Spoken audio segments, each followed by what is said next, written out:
biliary apparatus contains so many important structure, and now let's see one by one. Primarily, the liver secretes bile, and this bile has to be transported to the small intestine through a system of ducts. So, the two hepatic ducts, both from the right and left lobe of the liver, they carry the bile which has been excreted out by the liver, and they leave the liver through porta heparis, and then they join to form the common hepatic duct. And this common hepatic duct, it is joined by this gallbladder with the hepatic of a cystic duct. After this joining, we call it common bile duct. So these five are the structures which we have to see within the understanding of the extrahepatic biliary apparatus. Let's see one by one. So there we can see the right hepatic duct and the left hepatic ducts after leaving the liver, and then they are joining to form the common hepatic duct, and then this common hepatic duct, and this is what we are looking at. We are looking at the gallbladder. This gallbladder is an elongated pear-shaped sac, and around 50 mils is its capacity, and the job of this gallbladder, it stores and concentrates the bile which has been secreted by the liver, and this bile, it stays within the gallbladder, and after the ingestion of the fatty meal, this gallbladder contracts and it releases its bile into the lumen of the duodenum, and this is how it has been mixed with the food and it's served for the digestion. The location of the gallbladder, it lies in a fossa, and this fossa is present at the visceral surface of right lobe of the liver on the side of the quadrate lobe. Now this gallbladder, it has different parts. It has been divided, so this we are looking at the neck part of the gallbladder, and this division, this lower division, gives us the body and the fundus part of this gallbladder. And this is here what we are looking at, a prominent structure. This is called Hartmann's pouch, and this is the location. The stones, if they are formed in the lumen of the gallbladder, they can stuck in this location. And now we can see the cystic duct which is leaving the gallbladder and it's joining my common hepatic duct. The moment this cystic duct joins the common hepatic duct, now the name of this common hepatic duct is changed. Now we call it common bile duct or bile duct. Different books writes different terminologies. This bile duct, it runs behind the duodenum, the first part of the duodenum, and then its destiny is to go and reach to the second part of the duodenum. It enters by sharing another duct which comes from the pancreas. And this we can see the pancreas, and through this pancreas, this is the pancreatic duct, and both these two ducts, they join to form ampulla of Varer, and this ampulla of Varer, it opens up into the second part of the duodenum. The place where they open into the second part of the duodenum, that is the demarcation point. Above to this entry of this ampulla of Varer, the part is the upper part of the whole of this GI system is developed from my foregut, and below to that, the intestine and all other parts, they are developed from midgut and hindgut. So this serves as a demarcation point between midgut and hindgut. And this opening is guarded by a valve, and that is known as sphincter of Oddi.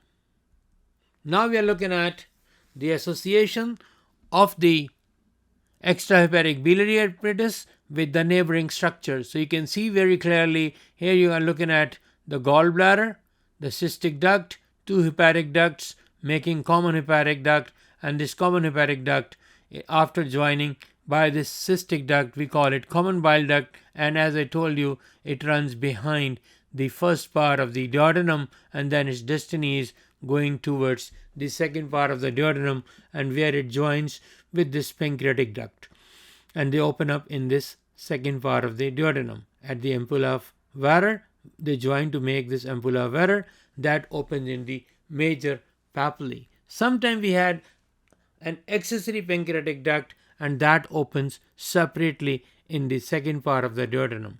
And now this duodenum, it has first, second, third and fourth part, and there it has duodenojejunal flexure, and then beyond that duodenum continues as the jejunum. Now we can see in this dissected specimen a close vicinity where we can see the pancreas, you can see the pancreatic duct, and this is the pora heparis, and you can see very clearly the two hepatic ducts, and they are joining to make the common hepatic duct, and then gallbladder is not there, and there we can see this common bile duct, and look at it, this common bile duct and this pancreatic duct, they are joining and they are making the ampulla of Varer. Look at this opening. If we can look inside, we can see this major duodenal papillae, and at this place the ampulla of Varer opens. And now let's highlight the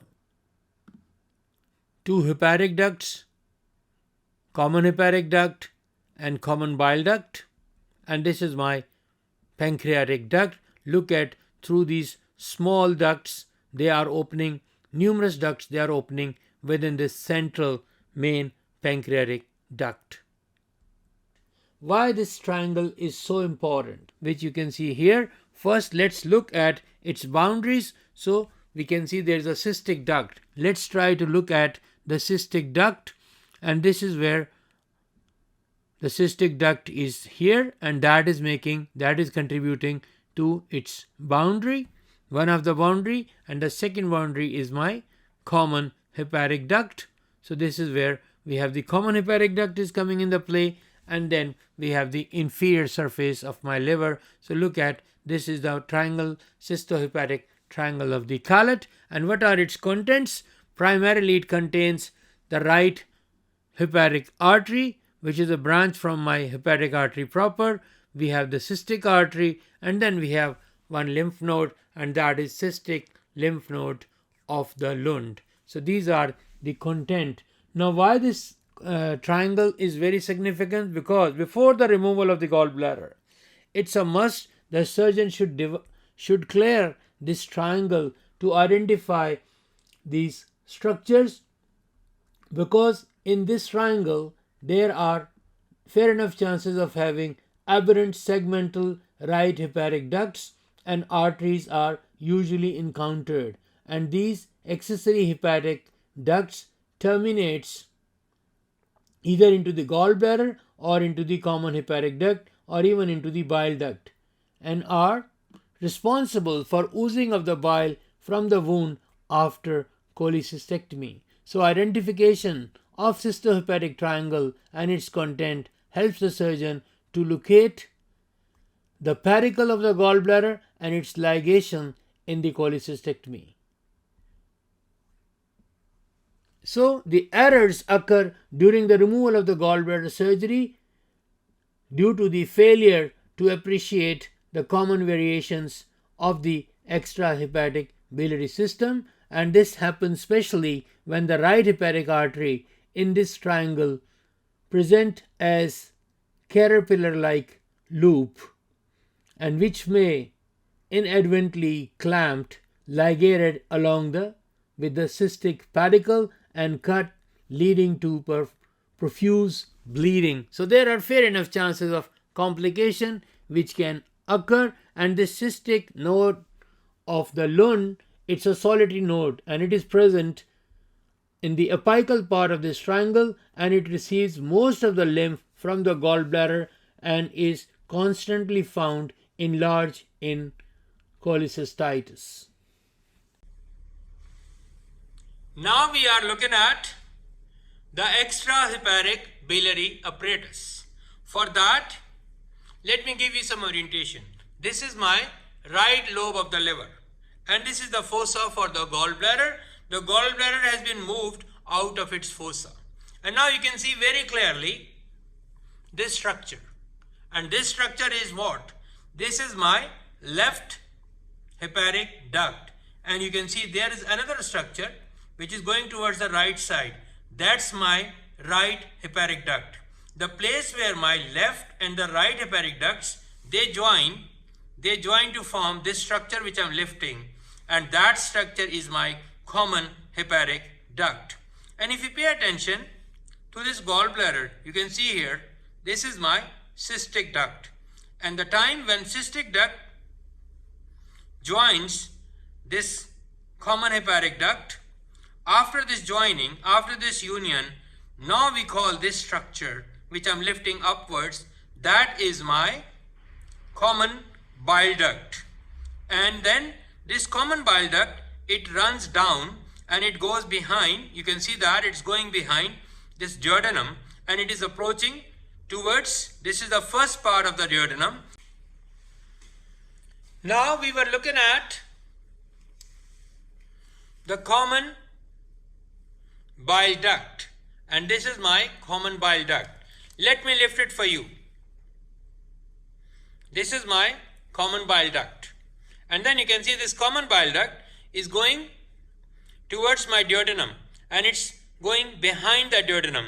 This is the first part of the duodenum, and there we can see the second part of the duodenum, and there you can see the head of my pancreas, and this is the neck of the pancreas, and that's the body of the pancreas. Now to see further the course of this common bile duct, we have to mobilize this duodenum. So after mobilization, what I have achieved, you can see very clearly, I'm lifting it up with the help of my instrument, and there I'm reflecting it more, and now you can see very clearly this common bile duct, it is going towards this duodenum. And which part of the duodenum was this? This was the second part of the duodenum. And after joining the pancreatic duct, they made ampulla of Varer, and they opens in the second part of the duodenum at major duodenal papillae. And this point where I'm pointing at the moment, that point where my ampulla Varer opens in the second part of the duodenum, that is the demarcation point where my foregut becomes the midgut. So this much part is my foregut, and beyond this entry we have the midgut part of the intestine. And now let's hunt for, this is what you're looking at. You're looking at the head of the pancreas, and then let's find out the pancreatic duct. Is it possible to see it here or not? Now you can see here, this is the pancreatic duct which is opening after joining the common bile duct, and they form ampulla of Varer, and that is visible if we open up the second part of the duodenum. We'll see the major duodenal papillae, and this is the location where my ampulla of Varer opens, and this ampulla of Varer, basically it contains the common bile duct and the pancreatic duct, and this opening is guarded by a sphincter. That sphincter is known as the sphincter of Oddi. And never forget, the common bile duct, its blood supply, it comes from my posterior pancreatico-duodenal artery, which is a branch from my superior pancreatico-duodenal artery. Now we are looking at the biliary tree, and within this biliary tree we are good with this. This is my left hepatic duct, and this is my right hepatic duct, and they are joined to make this common hepatic duct. And this is my cystic duct, and this cystic duct, when it joins with this common hepatic duct, beyond that point we call it common bile duct, and this common bile duct, it goes towards the second part of the duodenum, where it joins with the pancreatic duct to form ampulla of Varer. This ampulla of Varer opens at the major duodenal papillae within the second part of the duodenum. And this is being guarded, ampulla of Varer is being guarded by sphincter of Ori. Now when we talk about the blood supply, the upper part of my biliary tree, that is my upper part of the common bile duct gets its blood supply from the cystic duct, and the lower part gets its supply from the superior pancreatico-duodenal artery. The clinical relevance in particular for my lower common bile duct is that during surgery, if superior pancreatico-duodenal artery is ligated and the anastomosis between the superior pancreatico-duodenal artery and inferior pancreatico-duodenal artery are not proper, then there is a fair enough chance of having gangrene of the lower common bile duct.